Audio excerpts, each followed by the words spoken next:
Votre Altesse royale, Mesdames et Messieurs les ministres, Messieurs les premiers ministres, Monsieur le Président du Conseil constitutionnel, Mesdames et Messieurs les parlementaires, mon général, Monsieur le chancelier de l'Institut de France, Monsieur le secrétaire perpétuel de l'Académie française, Mesdames et Messieurs les académiciens, Mesdames et Messieurs, chers amis.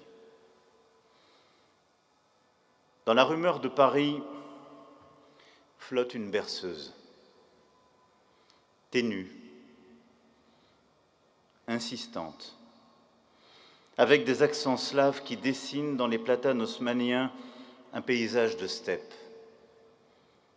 C'est une chanson cosaque. La voix qui s'élève et qui berce le sommeil de ces trois enfants porte en elle un monde de souvenirs, d'émotions. Elle porte en elle un continent. Certaines vies, en effet, ne paraissent pas soumises à la loi commune de l'espace et du temps. Elles s'écrivent à l'aune des siècles, elles mêlent les horizons, elles enchâssent en elles des centaines d'existences passées. Elles sont contemporaines de toute époque possible, tout en étant d'une modernité ardente, résolument d'ici et de maintenant. La vie d'Hélène Carrère d'Ancos, née Hélène Zourabichvili, était de celle-là. Dans son sang coulaient presque tous les fleuves d'Europe, entre la Volga et le Rhin. Dans sa voix passaient presque tous ses échos. Parmi ses ancêtres figurent des Suédois et des Polonais, un général prussien et un député géorgien, une dame d'honneur impériale, 3 régicides, certains qui vivaient en Toscane ou promenaient des loups dans les salons de Saint-Pétersbourg et qui tous maniaient les idées, les lettres en 5 langues. Mosaïque de territoires comme de destins, dont la France n'était pas encore. Mais l'histoire se chargea d'offrir comme havre à cette famille d'universels le pays des universaux et de faire de cette fresque européenne un roman français. Né à Paris, de parents exilés par la Révolution d'Octobre, l'enfant grandit entre 2 univers, entre 2 récits. Le passé résonnait plus fort que la clameur du jour, dans l'appartement vétuste qu'elle habitait à Vanves, avec ses parents et son frère. 4 personnes dans 25 mètres carrés, où des caisses tenaient lieu de meubles, mais où les murs offraient un rempart de livres. Et les feuilletons les plus haletants, les plus grandes leçons de philosophie, elle les entendait de la bouche de ceux qui l'entouraient. Cette immigration russe blanche, exilée par la révolution bolchevique, pleine de grands chambellans devenus apprentis boulangers, de princesses qui repassaient pour gagner leur vie, tous avaient tout eu et n'avaient plus rien. Et c'était l'ordre du monde. Ils en gardaient au fond une gaieté tranquille. Des 1000 drames quotidiens de l'exil, pour Hélène, le plus marquant était celui de voir son nom, son fier nom géorgien de Zourabichvili, fils de la lumière, écorché à chaque rentrée scolaire par les professeurs, à l'extrême fin de la liste alphabétique, avec cette réflexion qui mettait un terme à l'appel et un comble à son humiliation. Quel nom à coucher dehors. Vint un drame plus lourd que les autres, la disparition de son père dans la tourmente de la collaboration. En 1945, Hélène avait 15 ans. La vie avait continué, mais n'avait jamais comblé cette béance qu'elle taisait toujours et que la plume de son fils n'élucida que des années plus tard. Never explain, never complain. Le seul anglicisme qui passa souvent ses lèvres. Ce qui sauva l'enfant sans nationalité, ce qui sauva l'adolescente sans père, ce fut l'école. Cette école républicaine qu'elle vénérait comme la source de tout savoir, de toute élévation, et comme la porte d'entrée vers le pays qu'elle se choisit.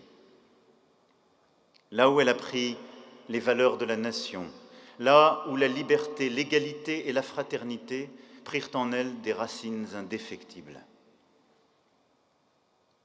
L'instant où elle devint française marqua pour elle une nouvelle ère, une nouvelle naissance presque. Elle naquit apatride le 6 juillet 1929 de l'amour de ses parents, mais elle naquit française le 7 juillet 1950 de l'amour de son pays. À 21 ans et un jour, la veille était un dimanche, elle se présentait chez l'officier d'état civil pour lui réciter la Constitution, lui chanter la Marseillaise, prêter serment sur le drapeau. Autant de choses qu'on ne lui demanda pas, mais qu'elle entendait faire parce qu'elle voulait être à la hauteur de sa nouvelle nationalité. Elle fit mieux qu'être à la hauteur de la France. Elle la rehaussa. Elle offrit à notre pays sa vision de l'histoire, la limpidité de sa plume et de son esprit, sa relecture du monde, alors prisonnier d'un rideau de fer qu'elle souleva pour aller explorer le mystère slave. Elle élargit nos horizons, dessilla nos yeux, pressentit l'avenir même, car elle discerna très tôt que le géant soviétique avait des pieds d'argile et que ses contradictions internes, l'oppression d'un mensonge érigé en système, sa dépendance à un seul homme, l'échec de sa modernisation économique, les lignes de faille entre les nations qui le composaient annonçaient inéluctablement l'éclatement de l'Empire. Elle remonta plus loin encore le fil des siècles, aux racines de ce qu'elle appelait le malheur russe, cette quête d'une nation qui n'a cessé de se chercher elle-même, de se trouver, de se perdre souvent, lorsqu'après avoir entrevu la liberté et la paix, elle s'en détournait dans un déferlement de violence. Elle attira l'attention sur ces peuples pris sous l'étau soviétique qui s'éveillaient du grand sommeil de la guerre froide, avec parfois des aspirations en grand large. Tandis que la Russie a les yeux tournés vers l'Ukraine, celle-ci regarde avec obstination vers l'Europe occidentale. Cette observation prémonitoire est signée d'Hélène Carrère d'Ancos en 1992. Mais on se tromperait pourtant à chercher en ces livres des oracles quand ils étaient des explorations, des analyses.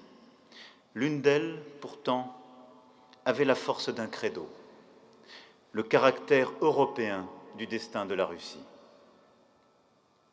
Elle ne cacha pas son trouble, sa colère même, à voir le président russe sacrifier cette perspective pour une guerre atroce qu'elle n'avait pas cru possible.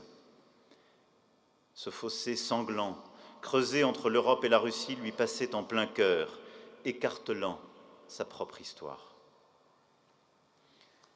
Heureux les pacifiques. De cette béatitude, elle avait fait sa devise, gravée sur la garde de son épée d'académicienne par les mains de l'orfèvre Gucci. Des mains qui ressemblaient aux siennes, françaises et géorgiennes, latines et byzantines à la fois, unissant nos peuples par la plume ou par le burin dans une même épopée européenne.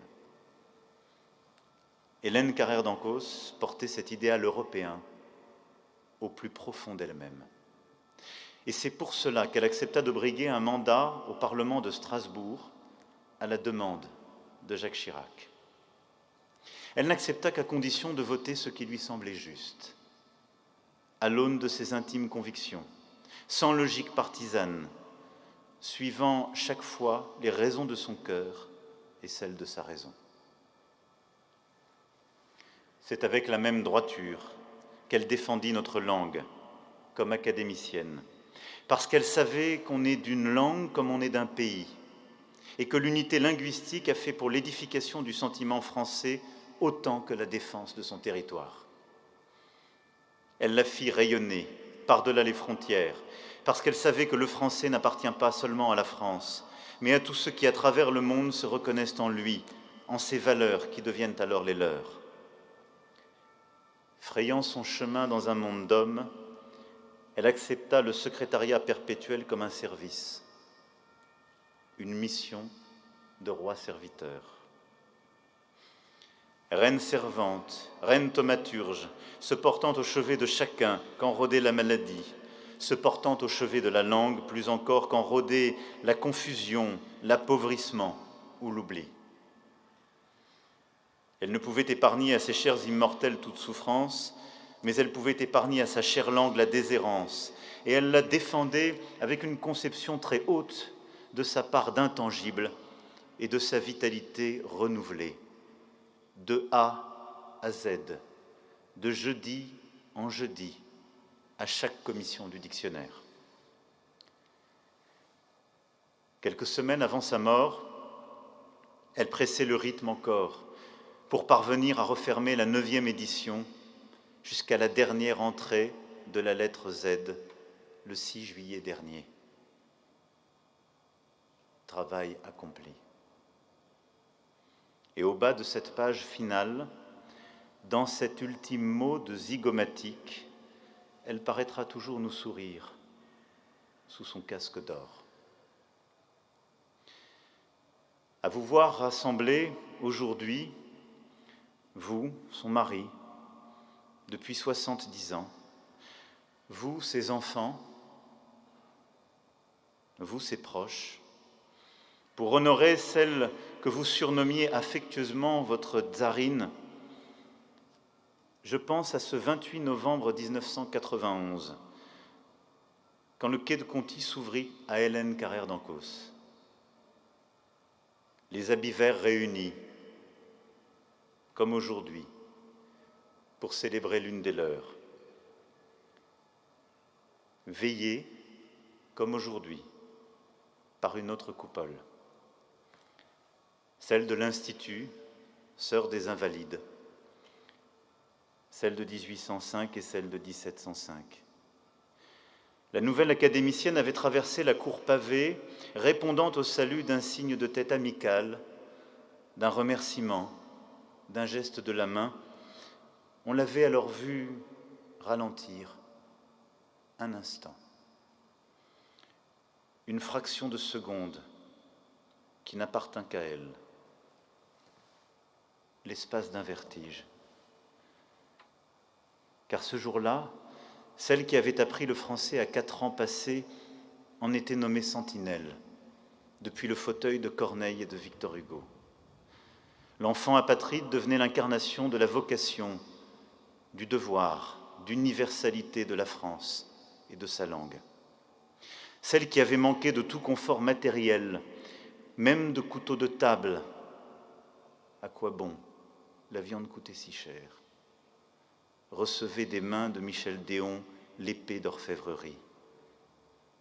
La descendante exilée du premier fondateur de l'Académie de Russie suivait ses traces 2 siècles plus tard, depuis notre patrie.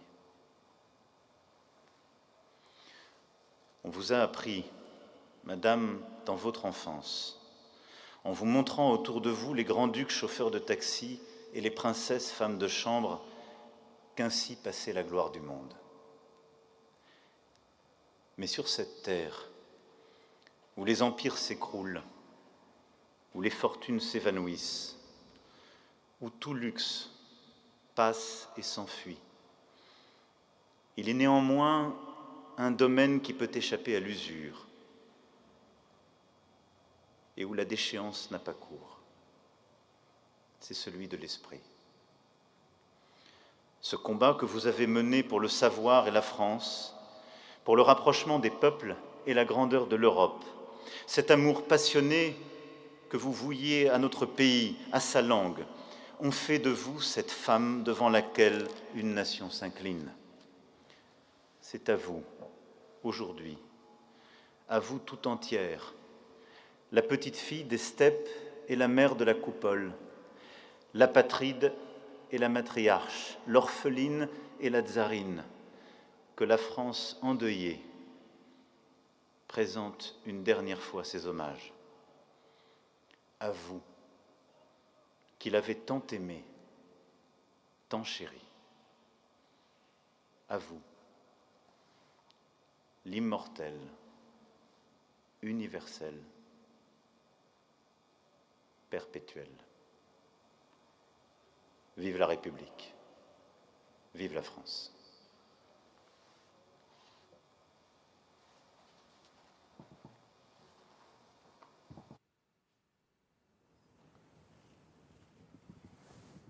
Détachement à terre armes. Garde à vous.